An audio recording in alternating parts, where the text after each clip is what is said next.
پرچم لہرائے جانا، یہ خالہ جی کا واڑہ نہیں ہے. آپ کو پتہ ہے کتنی سخت پابندی تھی پاکستان تحریک انصاف کے ساتھ. میں نے تو کور کیے ہوئے نا جو ریلیاں نکلتی تھی جھنڈا تک، اور جو ان کے ساتھ سلوک اور بیہیو کیا جاتا تھا سب کے سامنے وہ ہم نے رپورٹ کیے ہوئے. جو ویڈیوز آتی تھی مار دھاڑ کے پولیس والوں کی، خاص کر لاہور کے اندر سے، تو وہ اسی چیز کا نتیجہ تھا، یہ بیک ڈور جو رابطے چل رہے تھے اور جو نرمی چل رہی تھی.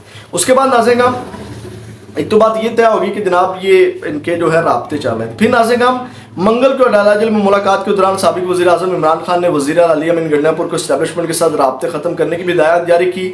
اور عمران خان نے کہا کہ اس وقت احتجاجی تحریک کے علاوہ کوئی دوسرا راستہ موجود نہیں ہے. ایک تو یعنی کہ جو اسٹیبلشمنٹ کے ساتھ مذاکرات والا قصہ کہانی ہے وہ انہوں نے کہا جی ختم کر دیں. خیبر پختونخوا حکومت ختم ہوتی ہے تو ہو جائے یا گورنر آج لگتا ہے کشتیاں جلا کر آئینی ترمیم کے خلاف احتجاجی تحریک کو لیڈ کرنا ہوگا. یعنی کہ عمران خان صاحب نے کشتیاں جلا دیں اور یہ آئینی ترمیم جو مارنا چاہ رہے ہیں ایک شب خون، اور عمران خان کو اسی میں سزا دلوانا چاہتے ہیں. اور جناب یہ عمران خان نے کہا کہ جناب اس کے خلاف بھرپور ایک تحریک جو آپ چلائیں. ہماری KPK کی گورنمنٹ جاتی ہے تو جائیں، گورنر آج لگتا ہے تو لگ جائے. پھر ناظرین گرامی عمران خان نے علی امین گنڈا پور کو واضح کر دیا کہ اسٹیبلشمنٹ سے مذاکرات کا ٹاسک میں نے ہی دیا تھا، اب اسٹیبلشمنٹ کے ساتھ کسی قسم کی بات چیت نہیں کی جائے گی. اسٹیبلشمنٹ نے ہمارے ساتھ دھوکہ کیا، اس کے بعد مذاکرات کے تمام راستے بند کر دیے جائیں. وزیر اعلیٰ علی امین گنڈا کو ہر صورت راولپنڈی جلسے میں پہنچنے اور جمعرات اور جمعے کی احتجاجی ریلیوں کی تیاریوں کی ذمہ داری سونپ دی گئی. یعنی کہ یہ جو آئینی ترمیم لا رہے ہیں اس کو جمعرات اور جمعے والے دن جو ہے وہ عمران خان صاحب نے احتجاجی ریلیوں کی کال دی ہے کہ جناب اس کے خلاف آپ احتجاج کریں. پھر ناظرین گرامی عمران خان نے کہا کہ پارٹی رہنماؤں کو راولپنڈی کے بعد لاہور میں دوبارہ جلسہ کرنے کا بھی ٹاسک دے دیا ہے، جس کی آج لاہور میں DC کو مینار پاکستان میں جلسہ کرنے کے حوالے سے درخواست دے دی گئی ہے تحریک انصاف کی جانب سے اور DC کی جانب سے کہ عمران خان صاحب کی جو برتھ ڈے آ رہی ہے، سالگرہ ہے، لاسٹ ان کی سالگرہ پہ اوپر زمان پارک میں کوریج کرتے ہوئے میں گرفتار بھی ہوا تھا. وہ بھی ویڈیو لائیو میں نے کی تھی، وہ پڑی ہوئی ہے، ریکارڈ کا حصہ ہے.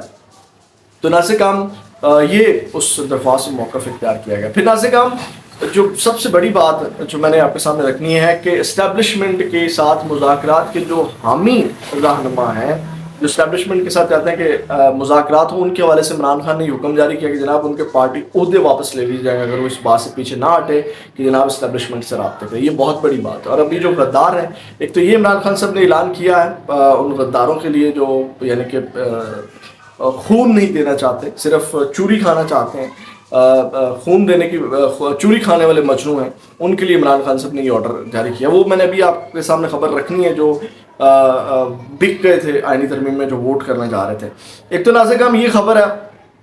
اب میں آپ کے سامنے وہ خبر بھی رکھ ہی دیتا ہوں، ساتھ ہی یہ سمینا پاشا کی خبر ہے جو بکنے جا رہے تھے تحریک انصاف کے 3 سینیٹرز. اس میں سینیٹر سیف اللہ اوبلو ہیں، سینیٹر فوزیہ رشید ہیں، سینیٹر فیصل سلیم ہیں جو ترمیم میں ووٹ کرنے کے لیے حکومت کے ساتھ کنفرم کمپرومائزڈ اور ان کے معاملات طے ہو چکے تھے. یہ 3 سینیٹرز ہیں جو کرنے جا رہے تھے. اور میں نے جو خبر دی کہ یہ صرف ویٹ اب یہ کر رہے ہیں کہ جناب وہ جیسے سپریم کورٹ سے حکم جاری ہو کہ ووٹ کاؤنٹ ہوگا، کیونکہ اس طرح فائدہ نہیں ہونا، ووٹ کاؤنٹ نہیں ہونا. فلور کراسنگ والا جو ایک قانون ہے، آئین ہے، اس کے جو معاملہ ہے. اب آتے ہیں ناظرین گرامی بڑی خبر جو اس وقت جلدی میں آپ کو دے دوں. جسٹس بابر ستار نے جو ایک بار پھر گنڈاسا اٹھا لیا ہے، وہ ناظرین گرامی خبر یہ ہے. اور آج جسٹس بابر ستار کی کورٹ میں ایک پرانا کیس چل رہا ہے اور اس حوالے سے خبر یہ ہے کہ جو پیمنا نے ایک نوٹیفیکیشن جاری کیا تھا، اور نوٹیفیکیشن یہ تھا کہ جناب ISPR کی جانب سے جو لوگ بتائے جائیں گے یا جو جناب جن کے اوپر مہر لگی ہوگی ISPR کی جانب سے، DG ISPR کی جانب سے، دفاعی تجزیہ کار صرف ان کو لیا جائے گا. اب دیکھیں یہ پھر کہتے ہیں کہ ہماری مداخلت نہیں ہے. یہ کتنی بڑی مداخلت ہے کہ جناب جو دفاعی تجزیہ کار ہیں وہ صرف ہمارے ہوں گے، یعنی کہ ہماری لائن دینے والے ہی تجزیہ دیں گے اور صرف وہی تجزیہ دیں گے جو ہم چاہ رہے ہیں. تو اس حوالے سے آج جو ہے وہ سماعت تھی. تو اس کے اوپر جو ہے وہ ISPR کی لیگل سٹینڈنگ کیا ہے، جسٹس بابر ستار نے یہ وزارت دفاع سے اس کا جواب طلب کیا ہے. پھر ناظرین گرامی ISPR TV چینلز پر دفاعی تجزیہ کاروں کا تعین اپنی خصوصی حیثیت، خصوصی جو اختیار ہے وہ کیوں سمجھتا ہے، یہ انہوں نے وزارت دفاع سے جواب طلب کیا. پھر جسٹس بابر ستار کے آرڈر کے مطابق پیمرا کے وکیل سے پوچھا گیا کہ پیمرا کو ایسا سرکل جاری کرنے کی ضرورت کیوں محسوس ہوئی. پوچھا گیا کہ کیا آرم فورسز یا ISPR نے ایسی کوئی درخواست کی ہے. پیمرا کے وکیل نے ان سوالوں کے جوابات کے لیے مہلت جو ہے وہ مانگ لی، وقت مانگ لیا. پھر ناظرین پیمرا نے جسٹس بابر ستار نے ان سے پوچھا کہ پیمرا نے کس کی سفارش پر ریٹائر فوجی افسران کو ISPR کی اجازت سے الیکٹرانک میڈیا پر تجزیے کی اجازت کا نوٹیفیکیشن پروسیس کیا اور جاری کیا، اور پھر اسلام آباد ہائی کورٹ نے پیمرا سے اصل جو نتھنگ فائل ہے وہ طلب کر لیا، یہ جو تمام چیزیں ہیں۔ پھر ناظرین جسٹس بابر ستار نے تحریری آرڈر میں لکھا کہ پیمرا کے وکیل سے پوچھا گیا کہ آپ کے پاس TV چینلز کا کنٹینٹ ریگولیٹ کرنے کا کون سا اختیار ہے، یہ بھی ان سے پوچھا گیا، یعنی کہ جو ریگولیٹ کر رہے ہیں کہ جناب تجزیہ کار بیٹھے ہوئے، ابھی تجزیہ کار بیٹھے ہوئے ہیں چینلز کے اوپر۔ پھر ناظرین انہوں نے پوچھا گیا کہ TV چینلز پر اپنے خیالات کے اظہار کرنے والوں کو پہلے کلیئرنس کرنے کا کیا اختیار ہے۔ پیمرا کے وکیل نے پیمرا آرڈیننس کے سیکشن 20 کا حوالہ دیا، یہ شک ملکی سیکیورٹی سالمیت اور خود مختاری کے تحفظ کی TV چینلز کی ذمہ داری سے متعلق ہے۔ سوال کیا تجزیہ کاروں کی پہلے کلیئرنس کا ملکی سیکیورٹی اور خود مختاری سے کیا تعلق ہے، تو پیمرا کے وکیل نے عدالتی معاونت کے لیے مزید وقت مانگے جا رہے ہیں، جواب کوئی نہیں ہے، یعنی کہ جو یہ ISPR کی مداخلت کے اوپر سوالات اٹھا رہے ہیں جسٹس بابر ستار، یہ بہت بڑی بات ہے۔ اس کے بعد ناظرین جسٹس بابر ستار کے آرڈر کے مطابق پیمرا کے وکیل سے پوچھا گیا کہ پیمرا کو ایسا سرکل جاری کرنے کی ضرورت، یہ میں نے آپ کو بتا دیا ہے۔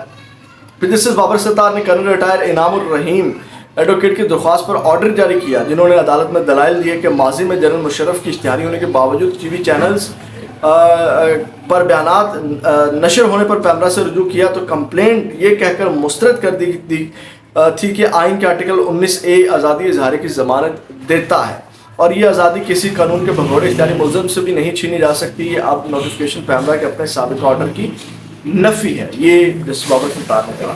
تو ناظرین یہ آج جوابات طلب کیے گئے ہیں، جو یہ تمام چیزیں ہیں بڑا سخت ISPR کی جانب سے، جناب یہ کون ہوتے ہیں ریگولیٹ کرنے والے، اور جناب پھر تجزیہ کار صرف ہونے کے بیٹھے اور یہ وزارت دفاع سے جوابات طلب کر گئے۔ اب آتے ہیں استعفوں کے اوپر۔ یہ جو آئینی ترامیم چل رہی ہے، اور آئینی ترامیم کے اندر ایک تو یہ ججز کے حوالے سے آپ کو پتہ ہوگا کہ درجن بھر ججز جو ہیں وہ تیار بیٹھے ہیں کہ اگر آئینی ترمیم پاس ہوتی ہوئی جناب ان کے ریزگنیشن آ گئے۔ یہ ایک بہت بڑی خبر ہے۔ آج میاں علی شفاق نے بھی کہا کہ غیر آئینی ترمیم یا درجن بھر استعفے۔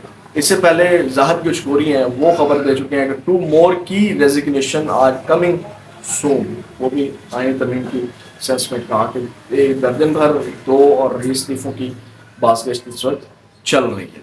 اب ناظرین جو انٹرسٹنگ خبر ہے، دلچسپ خبر ہے، وہ آتے ہیں جو ایک روپوش رہنما نے ایک جرنلسٹ سے دوسری شادی کر لی ہے۔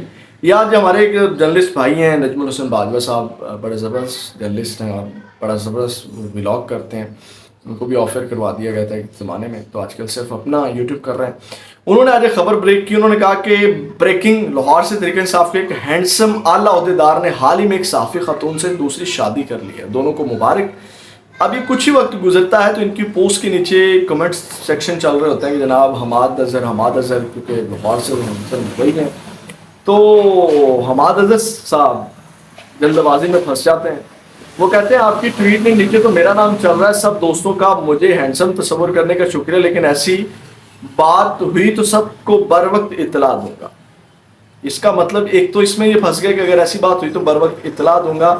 صاحب یہ کہتے ہیں کہ جناب اس طرح کا معاملہ ہی نہیں ہے، دوسری شادی والا اس کا چکر ہی نہیں ہے، بر وقت اطلاع دوں گا والا کیا معاملہ ہے۔ پھر اس کو نجم الحسن باجوہ ری ٹویٹ کرتے ہیں، وہ کہتے ہیں کہ حماد صاحب لاہور میں ماشاءاللہ ہینڈسم تو آپ ہی ہیں، انکار کرنا آپ کا حق ہے، لیکن I stand by my news, یعنی وہ کہتے ہیں میں اپنی خبر کے ساتھ کھڑا ہوں۔ حماد اظہر صاحب نے جی دوسری شادی کر لی خاتون جرنلسٹ سے، اب مجھے نہیں پتا وہ خاتون جرنلسٹ کون ہے کون نہیں ہے، یہ آپ گیس کیجیے گا، میں بھی اس کے اوپر پول لگاؤں گا، پھر ڈسکلوز کریں گے یہ کون محترمہ ہے۔ تو یہ ناظرین اب تک کی اہم ترین اپڈیٹس سے آج کی جو میں نے جلدی آپ کو دینے کی کوشش کی، اور اسی طرح میری کوشش ہوتی ہے کہ جو بھی اہم ترین چیزیں ہوں وہ گرمی میں بیٹھ کر کے میں آپ کے سامنے جو ہے وہ کوشش کرتا ہوں کہ آپ تک ڈلیور کروں، اور یہ میں کہ 1 سال سے مسلسل چیزیں آپ تک پہنچا رہا ہوں لمحہ با لمحہ ہر اپڈیٹ، تو آپ کا بھی حق بنتا ہے کہ آپ زیادہ سے زیادہ سپورٹ کریں۔ پاکستان زندہ باد۔